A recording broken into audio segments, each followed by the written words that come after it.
Hi, in this video we will see how to take photographs of our object.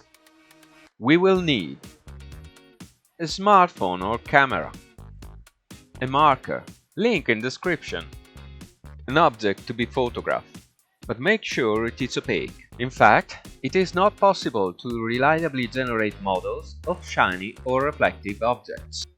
A support to hold the object raised. Let's begin. Choose an environment with soft light and place the markers.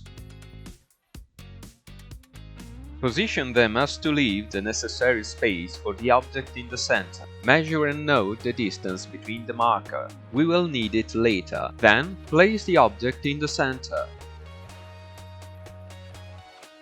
Let's now move on to the smartphone. If you are using an iPhone, download and open PhotoTimer Plus.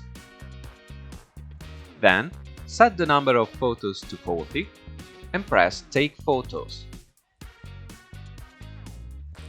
Take 40 photos from above, 40 in the center, and 40 from below. In the next episode, we will see how to process them. Thanks for watching this video tutorial. I remind you to subscribe to our channel not to lose any news. And I invite you to watch our videos for more information about my AR Studio.